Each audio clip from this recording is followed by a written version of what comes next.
Welcome to the Jill on Money Coronavirus Market Update.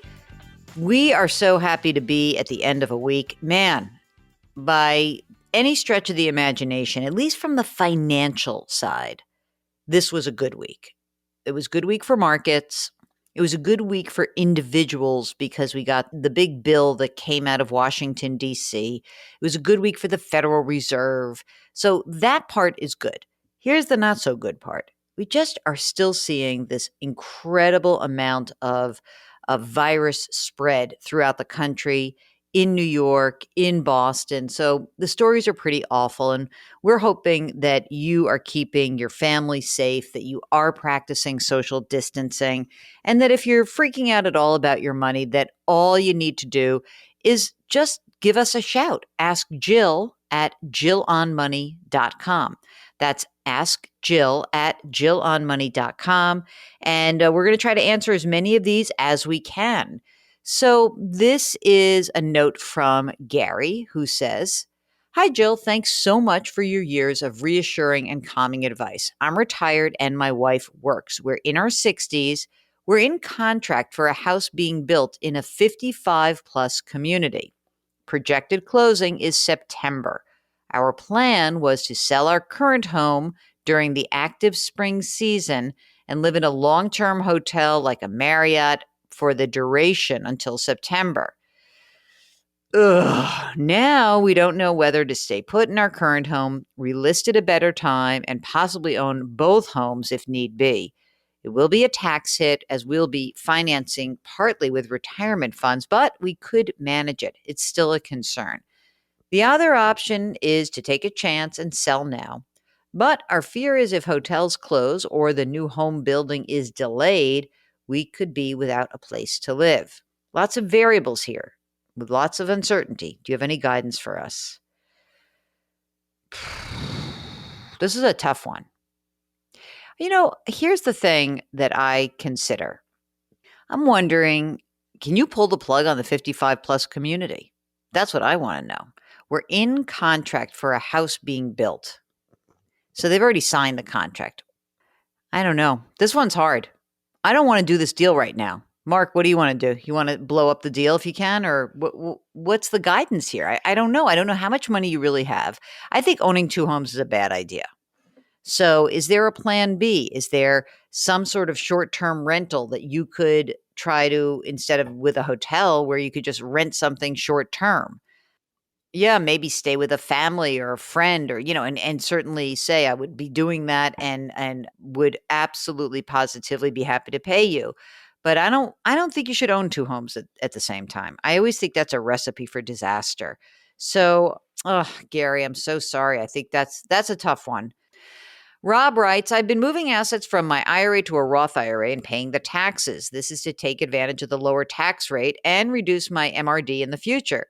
The asset transferred is put in the same fund as where it came from. The question is this an even better strategy when the market rebounds?"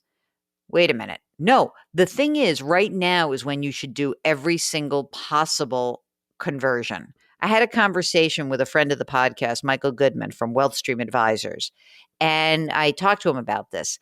And we discussed how conversion right this minute is great because the asset value is low, right? So it's down. You convert the asset, you pay the tax that's due.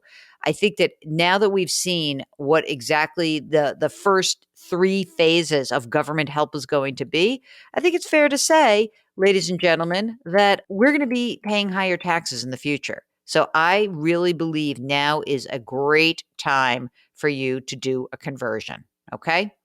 Jose writes, "Hello, Jill and Mark. I was listening to the questions you've been answering on email. And my question, is it possible for small portfolios to dry up during present markets?" Hey, all portfolios can go down, but they can also go up. It really doesn't matter. So, you're going to see the volatility. It's going to be rough, but hopefully you stick with it. James writes that he's going to retire in about 15 years. And when the market is plunging and not showing signs of recovery, I'm going to ride through it and hopefully not panic. IRA, annuity, individual stock, 401k, savings, lots of money in all my accounts. Should I be cashing out any of them? No, you should not. Isn't that easy? James also writes, I have USAA. Should I be giving them a call? What should I tell them to do for me? No, I mean, I'll tell you what. I keep thinking that this is a moment in time that's really important. And here's why. The first time that I was in the client business during a downturn, because my first crash was 1987. I didn't have clients. I was just trading for myself or trading for a firm. The second crash was the dot-com boom and bust. And that was interesting because I was in the financial advice business. And what I found was that I was able to get a ton of new business during that time. Why? Because people realized that the so called advisors or financial professionals with whom they had been working were nothing like what they thought they were. They were just salespeople. And they were salespeople parading around as financial advisors. And as a result, I think that many people right now might actually be in a great position to assess who exactly is providing you with these services and is this right for me? And if not, what I would be doing right now is I wouldn't be calling your commission based or your money manager who isn't doing anything else for you. I'd go out and find a real financial advisor, a fiduciary advisor. And if I couldn't afford it because I had a lot of money that was now a little bit of money and I don't have enough to qualify, there's so many different services. So you can get a CFP, letsmakeaplan.org. That's the CFP website. If you want fee only, people who will not charge a commission, NAPFA, NAPFA.org. You can also go to the AICPA website where you have CPAs who have this neat designation, PFS. Those are great options. And you can also check out all of the robos out there.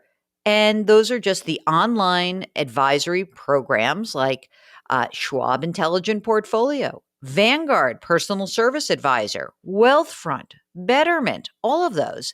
And also, new friend of the pod, Facet Wealth, which is really an interesting model where they are charging based on a monthly fee for CFP access and to a dedicated CFP. So, you know what I would say, James? If you don't have a relationship with someone who hasn't been reaching out to you, like honestly, if you have an account right now with someone you're paying money to manage that account and you haven't heard from that person, time to get rid of that person because they should be in touch with you. All right. Oof, there was a little soapboxy. Sorry, gang. Nick writes, he's laid off 4-month-old baby, 15 grand in credit card debt, 35 grand in savings. Oh boy. My wife has been on maternity leave with our 4-month-old. I was laid off in February from a job where I was making 100 grand. My wife's career is freelance, so she'll go back to work in April, coronavirus depending. She makes about $55,000 a year. My job search has basically been halted due to COVID.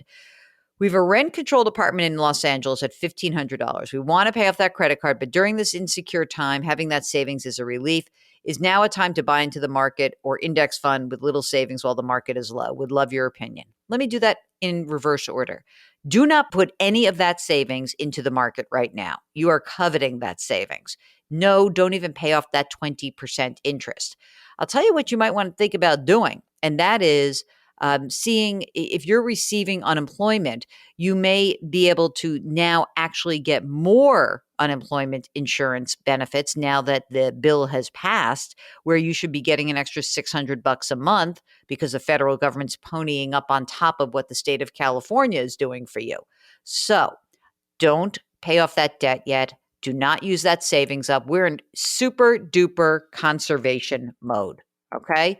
Very rare that you hear me say that, guys, but that's where we are. All right. Here we go. Joe writes, hi, Jill.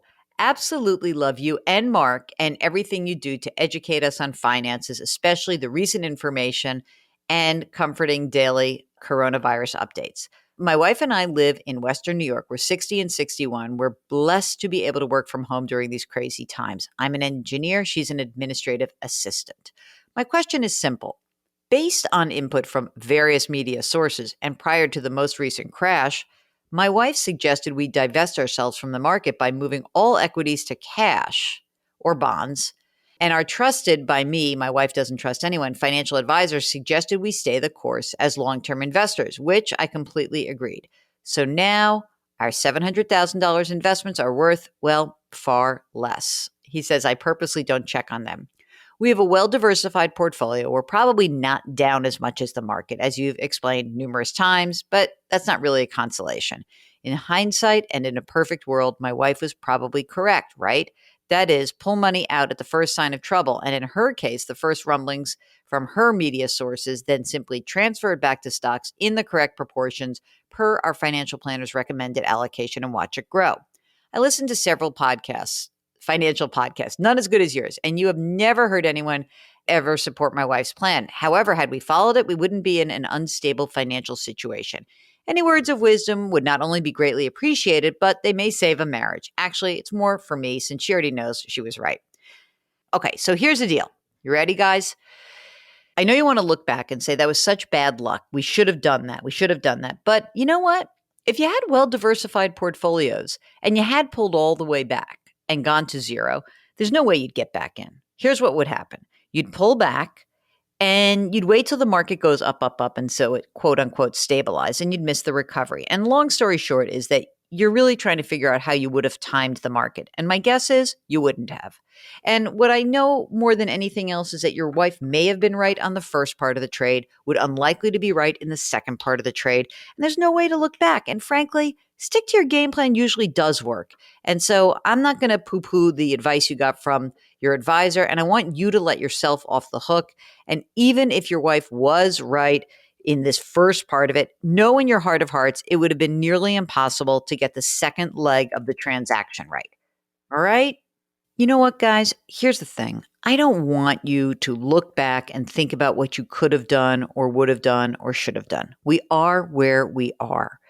That's why I made a note when we were talking earlier in the week. I can't even remember what day it is.